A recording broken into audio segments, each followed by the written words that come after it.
हिंदुस्तान की धरती को आपने खून से सींचा है, कुर्बानियां दी हैं, तब जाके ये मुल्क आजाद हुआ है। मैं बड़े फक्र के साथ कहता हूं कि इस देश की आजादी के लिए एंथेटिक जो फांसी पे चढ़ाए गए थे वो 123 थे। नासिर साहब, 123 लोगों को फांसी पर चढ़ाया गया था ऑथेंटिक। उसमें 82 सरदार थे, सिख थे, 82 सिख थे और उसमें 17 या 18 मेरे मुसलमान भाई थे। ये छोटी बात नहीं है, हिंदू भी थे। सब ने कंधे से कंधा मिला के अपने खून को सींच कर इस धरती माँ को आजाद कराया। आज हम आपको किराएदारों की हैसियत से देखते हैं। अरे हम मालिक हैं इस मुल्क के। आप जमीन पे बैठे हो, जमींदार हो। ये चौकी पे अगर हम इनको बिठाते हैं लाके तो ये आपके चौकीदार हैं। ये मालिक कैसे होते हैं? मालिक आप हो। आपके वोटों से ये चुन के आते हैं और चुन के आने के बाद अगर अपना फर्ज भूल जाते हैं तो उस अल्लाह ताला ने, इस संविधान ने आपको हक दिया है कि उसको उतार के फेंक दो। क्यों डरते हो? किस बात की मजबूरी है? हमने इनको चुना किस लिए, किसके लिए चुना था? आपके विकास के लिए, कि आपके घर में रोजगार आए, आपके गली मोहल्ले और आपके शहर में खूबसूरती आए, आपकी जो प्रॉब्लम्स है वो सॉल्व हो। पानी, बिजली, सड़क, एक कॉमन मुद्दे जैसी चीजों को अगर आप भरपाई नहीं कर पाए तो लानत है, फिर कुर्सी पे बैठने का आपको कोई हक नहीं। मैं किसी की बुराई नहीं करता, किसी के खिलाफ बात नहीं करता। मैं सिर्फ आपको उन फर्ज की बात करता हूं कि अगर जो इंसान अपने फर्ज भूल जाता है फिर उसको क्या कहा जाता है आप जानते हो? जो अपने फर्ज के साथ ईमानदारी करता है अल्लाह भी उसको अपनी दरगाह में, अपनी बारगाह में जगह देता है। और जो अपने फर्ज के साथ गद्दारी करता है वो कौम के साथ गद्दारी करता है, वो इस मुल्क के साथ गद्दारी करता है। और गद्दारी की सजा क्या है? हम कोई खुदा नहीं है, हम उस खुदा को मानने वाले ईमानदार लोग हैं, ईमान वाले हैं। कहते हैं ना, अरे आप जैसी मजबूत जिंदा कौम, आज इतनी मायूसी की जिंदगी देख के खून के आंसू आते हैं, सोचने पर मजबूर होना पड़ता है। इतना बड़ा जुल्म और हम सह रहे हैं। जुल्म करने वालों से जुल्म सहने वाला गुनहगार होता है। जुल्म को सहना बंद करो, आवाज उठाना सीखो। का ये इलेक्शन गुलबर्गा शहर के एक तारीख को एक नया मोड़ देने वाला इलेक्शन है। 1978 जिसका जिक्र गुलबर्गा शहर के सियासी तारीख में बार बार होता है, उस तारीख को सीएम इब्राहिम साहब ने बड़े करीब से देखा है। यहां के बुजुर्ग नौजवानों ने बड़े करीब से देखा है। यहां पर फिर एक बार गुलबर्गा शहर की अवाम, बुजुर्ग, नौजवान, हमारी पर्दानशीन माएं और बहनें फिर से वही तारीख को दोहराने के लिए, फिर से अपनी पहचान, वही इत्तेहाद को कायम करने के लिए आगे आने वाले 10 तारीख का बेचैनी से इंतजार कर रहे हैं। कांग्रेस के कोई जिम्मेदार, कोई ओहदेदार आज गुलबर्गा शहर के अंदर ये नहीं कह रहे हैं कि उनके उम्मीदवार कौम के लिए, मिल्लत के लिए, गुलबर्गा शहर के डेवलपमेंट के लिए, हिंदू मुस्लिम इत्तेहाद के लिए पहल कर सकती हैं। उनकी कोई काबिलियत है, कोई अल्फाज ऐसे नहीं आ रहे हैं। कांग्रेस के जिम्मेदार, कांग्रेस के लीडर्स, मैं देख रहा था छोटा सा वीडियो, अपने स्टेज पर खड़े होकर कांग्रेस के जिम्मेदार तकारीर में कह रहे हैं कि कोई काम नहीं हुआ, माफ कर दीजिए, काम नहीं हुआ, रोड का काम नहीं हुआ, ड्रेन का काम नहीं हुआ, स्कूलों का काम नहीं हुआ, अस्पताल का काम नहीं हुआ। ठीक है, हम माफ कर देंगे, माफी दे देंगे, मगर अफसोस गुलबर्गा शहर के अंदर, कर्नाटक के रियासत के अंदर जो मामलात हुए हैं, हमारी बहनों के हिजाब पर सवाल उठाया गया। कर्नाटक के अंदर आप वाहिद मुस्लिम खातून हैं जो हिजाब को जानते हैं, असेंबली में एक लफ्ज आप नहीं बोलती, असेंबली के अंदर हिजाब क्या है उसके बारे में आप बात नहीं करते। अजान का मामला, अजान पर सवालिया निशान उठते हैं। अड़ंद के एक स्वामी हमारी मरकजी मस्जिद महबस पर आकर अलग ऐलान ये कहते हैं कि वहां पर लाउड स्पीकर निकाला जाएगा, हनुमान चालीसा बजाया जाएगा। आपका ये भाई वहां पर फजर के साथ खड़ा होता है जाकर के हमारे साथियों के साथ। आप कांग्रेस के जिम्मेदार खामोश रहते हैं। कोविड के अंदर यहां पर जिक्र हुआ, यहां के इस मोहल्ले के एक नौजवान ने सुसाइड किया। गुलबर्गा शहर के इस मोहल्ले के अंदर आपको याद दिलाना चाहता हूं, पिछले रमजान दो स्लॉटर हाउस बंद किए गए। गोश्त गुलबर्गा में बंद था। आपका है भाई कॉर्पोरेशन ऑफिस में जाकर के कॉर्पोरेशन कमिश्नर से मुतालबा किया कि स्लॉटर हाउस प्रोवाइड करने की जिम्मेदारी किसकी है। उलमा इकराम कोविड में पीटे गए, पुलिस की जुल्म और बर्बरियत हुई। मैं आपको पूछना चाहता हूं, किन किन चीजों की माफी आप मांगते हो? किन किन चीजों पे माफी मांगते हो? डेवलपमेंट के नाम पे बर्दाश्त किया जाएगा। शरीयत में मुदाखिलत होती है, ट्रिपल तलाक के मामले पर आप खामोश रहते हैं। कितने मामलात हैं कि आप खामोश रहते हैं। एक तरफ आपकी खामोशी और दूसरी तरफ भारतीय जनता पार्टी की मुसलमानों को कमजोर बताने की, मुसलमानों में ऐसा से कमतरी साबित करने की मुसलसल तौर पर साजिशें हो रही हैं। बीजेपी का उम्मीदवार नॉमिनेशन फाइल कर अपनी तकरारी में कहता है कि गुलबर्गा नॉर्थ कॉन्स्टिट्यूएंसी पाकिस्तान बन जाता। गुलबर्गा नॉर्थ कॉन्स्टिट्यूएंसी को पाकिस्तान कहने वाला तू आज हमारे मोहल्लों में आ रहा है। क्यों पाकिस्तान बन जाता? क्या सोच है उसकी? कितनी घटिया किस्म की सोच है। मुसलमानों की आबादी है। आज हम बड़े फख्र के साथ कहते हैं कि इस हिंदुस्तान को आजादी दिलाने के लिए हमारे आबा और अजदाद ने इस मुल्क के कोने कोने को अपने खूनों की कुर्बानी से रंग दिया है। आज भी जरूरत इस धरती माँ को, भारत माँ को जरूरत पड़ती है तो हम तमाम मुसलमान इस मुल्क के लिए कुर्बान होने के लिए तैयार हैं।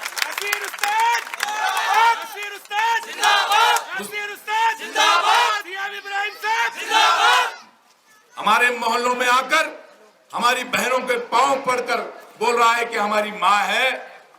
बड़ी तकलीफ हो रही है। एक तरफ वो, आपको याद दिलाना चाहता हूं, मस्जिद के बाहर डांस।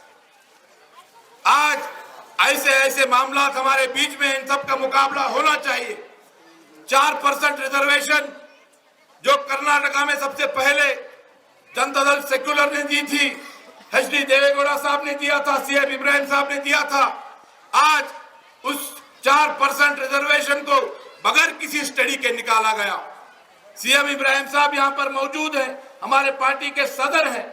उनके सामने उनका एक एजेंडा है कि 4% रिजर्वेशन तो 100% JDS की हुकूमत आएगी तो मिल जाएगा। सोचने की, क्योंकि हमने ही जीती। आज मैं CM इब्राहिम साहब के सामने हाथ जोड़ के गुजारिश करता हूं, तमाम स्टडीज हुए हैं, सच्चर कमेटी का रिपोर्ट, रंगनाथ मिश्रा का कमेटी का रिपोर्ट, ये साफ चीख चीख के बता रहा है कि मुसलमानों की हालत हमारी दलित भाइयों से पिछड़ी है। कोशिश कीजिए, आप में वो सलाहियत है, आप में वो हिम्मत है, आप में वो खूबी है कि इस 4% रिजर्वेशन को कम से कम 7% रिजर्वेशन अकलियतों को देना चाहिए। ये मुतालबा आप। यूनिफॉर्म सिविल कोड आने वाला है, उस पर बहस होनी चाहिए। असेंबली में कौन बहस करेगा? कौन बहस करेगा? मैं आपको पूछता हूं, जब हिजाब का मामला आता है तो DK शिव कुमार कांग्रेस के सदर मीडिया के सामने ऐलान करके बोलते हैं कि कोई कांग्रेस का MLA बात नहीं करेगा। कोई बात करते हैं तो वो सिर्फ जनता दल सेक्युलर के हमारे कुमार स्वामी साहब और हमारे सदर सीएम इब्राहिम साहब बात करने की जरूरत व हिम्मत रखते हैं। इसीलिए आपसे इतनी ही गुजारिश करता हूं, कांग्रेस के लोग अपने कैंडिडेट की तारीफ नहीं कर रहे, वो लोग उनकी काबिलियत के बारे में बात नहीं कर रहे, सिर्फ इतनी बात फैला रहे हैं जेडीएस जीतेगी क्या नहीं जीतेगी। गुलबर्गा शहर की तारीख रही है, यहां पर मैथमेटिक्स नहीं होता, यहां पर प्लस माइनस का हिसाब किताब नहीं है। यहां की अवाम जब फैसला लेती है तो अल्हम्दुलिल्लाह इत्तेहाद को कायम करती है और एक तरफा फैसला सुना देती है।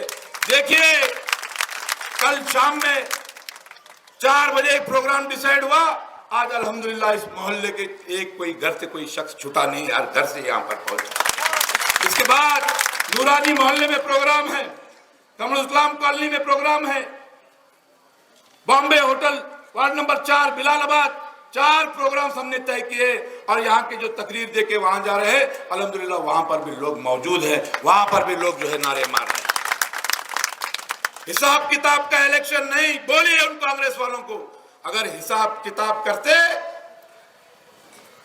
78 के अंदर जो हमारे गुलबर्गा नॉर्थ के एमएलए थे मरहूम मोहम्मद अली साहब,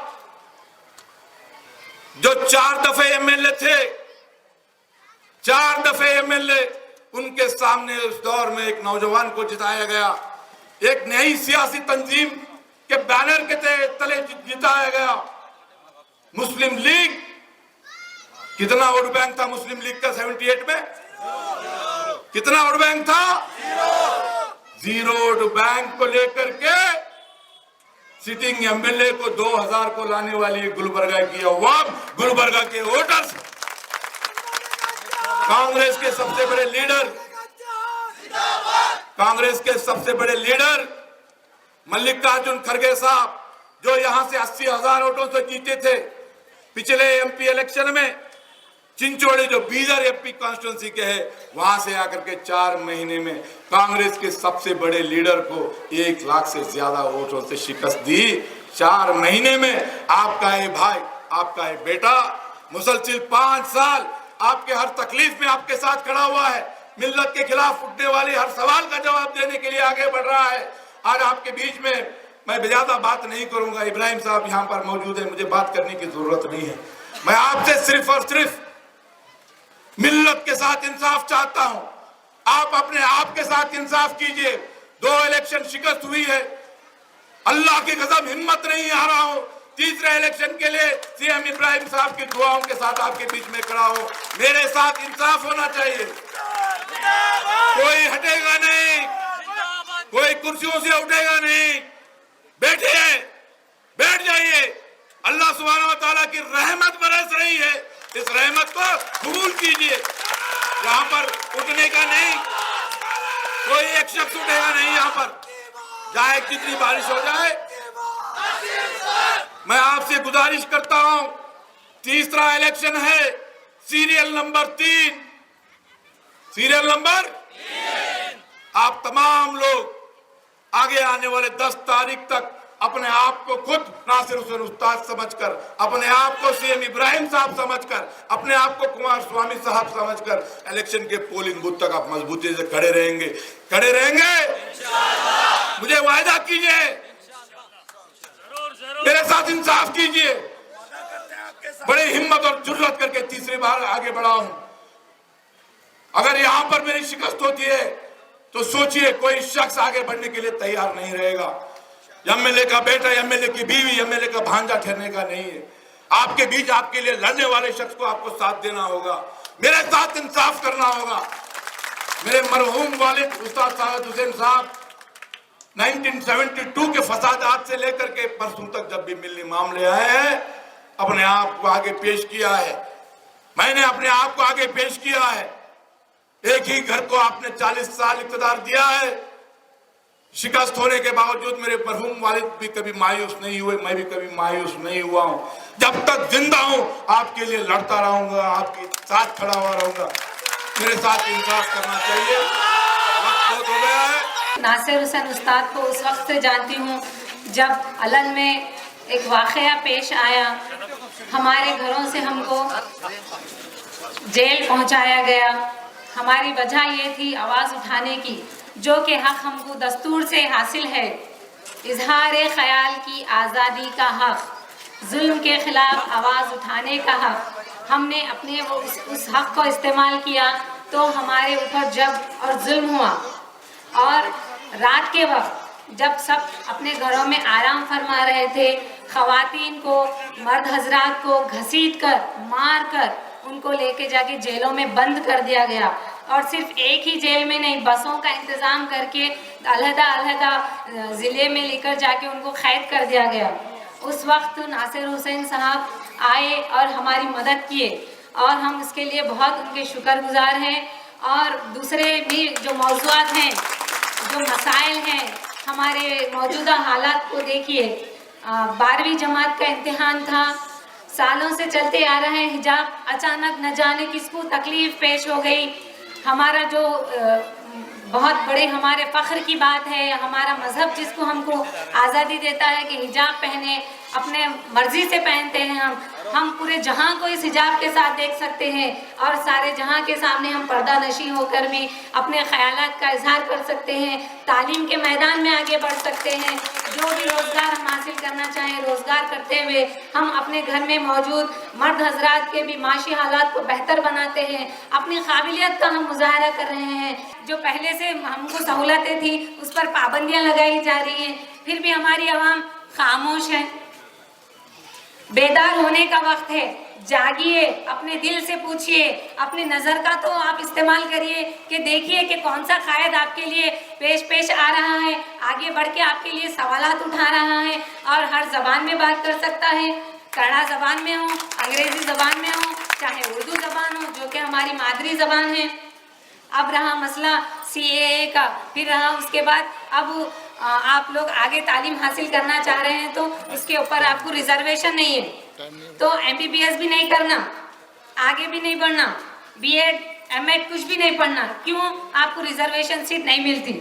ये तमाम पाबंदियों को हटाने के लिए हमारे कायद कोशिश करेंगे, इस उम्मीद के साथ आप एक उनको मौका दे के दीजिए, वो ज़रूर चौका लगाएंगे और अपने जितने भी वादे वो आवाम से कर रहे हैं इंशाल्लाह पूरे करके दिखाएंगे। इस अल्फाज के साथ मैं अपनी तकरीर मुकम्मल करती हूँ और उम्मीद करती हूँ कि आप लोग अपना और अपने घर वालों का तमाम का वोट आली जनाब कायद नासिर हुसैन उस्ताद के हक में देंगे। बहुत बदतर होते जा रहे हैं दिन पे दिन, सिर्फ हिंदू मुस्लिम, ये गुलबर्गे की सीट बहुत बिखार की सीट है। तो आप लोग ये हमारा इतिहाद को कायम रखना बहुत जरूरी है, वरना जो है बहुत परेशानी में आइंदा के लिए, हमारे बच्चों को पढ़ने के लिए, कारोबार के लिए, हर फील्ड में हमको तंग किया जा रहा है। इसलिए मेरा कहना यह है, अब ये जो कांग्रेस का दौर था, वो जो बीजेपी को हवा देकर मस्जिद मंदिर करके पूरे हीरो से जीरो हो गए और जो है बीजेपी को हीरो बना दिए। अब बीजेपी वाले जो है सिर्फ धर्म के नाम पे ये कर रहे। तो इसका मतलब यह है, मैं एक इकबाल के शेर के साथ बोलूँगा, सारे जहां से अच्छा हिंदुस्तान हमारा, हम बुलबुल हैं गुलिस्तान हमारा। तो सारे जहां से अच्छा हिंदुस्तान हमारा, हम बुलबुल हैं गुलिस्तान हमारा। हिंदू मुस्लिम सिख ईसाई सब आपस में है भाई भाई, भाई को भाई प्यारा, ऐसा चलन हो हमारा। और मेरा बोलना यह है कि पूरे इतिहास को कायम रखो। और एक मेरा शेर नासिर उस्ताद की तरफ है, उठ बंद कमर तू क्यों डरता है, फिर देख खुदा क्या करता है। हिम्मत की लादी है तो पत्थर भी पाले है। मोहतरमा कनीज फातिमा साहिबा माजी के जो है ना एक टाइम भी के मिले थे। मोहतरमा कनीज फातिमा साहिबा माजी के वक्तिया MLA थे। नासिर हुसैन उस्ताद पिछले दिनों हमारा लीडर था, हमारा लीडर है और हमारा लीडर रहेगा। आपकी मौजूदगी इस बात का ऐलान करती है, इस बात का सबूत है कि मोहतरमा की जमानत तो जब्त हो चुकी है। मोहतरमा अब आपके बीच में आने वाली नहीं है, क्योंकि जब वो जीती हुई थी तब भी नहीं है, हारेंगी तो वो तो कभी आने का तस्वुर भी मत रखो आप लोग। हमें और आपको सिर्फ नासिर हुसैन उस्ताद को जिताने के लिए या एमएलए बनाने के लिए वोट देना नहीं है, हमें एक मजबूत क़ियादत को चुनने के लिए वोट देना है। दोस्तों, नासिर हुसैन उस्ताद की और एक दो अहमियत बताता हूं। जब सीएए एनआरसी का मामला आया, शहर में दफा 144 लगी हुई थी, तोते खान लोगों की जो है ना बोलती बंद हो चुकी थी। वैसे टाइम नासिर हुसैन उस्ताद जब क़ियादत के लिए आगे बढ़े, लोगों की जो है ना एक साजिश थी कि मोहतरमा एमएलए है, मोहतरमा को जो है ना क़ियादत सौंपी जानी चाहिए। तो मोहतरमा ने कबूल किया था कि मैं जो है ना क़ियादत के काबिल हूँ। नासिर भाई, ये जो है ना दफा 144 को तोड़ने का मामला हो या एहतजाज दर्ज करने का मामला हो, इसकी क़ियादत के अहल नासिर हुसैन उस्ताद हैं। मोहतरमा तो 3 साल पहले नासिर हुसैन उस्ताद की क़ियादत को तस्लीम कर चुकी है। अब आपको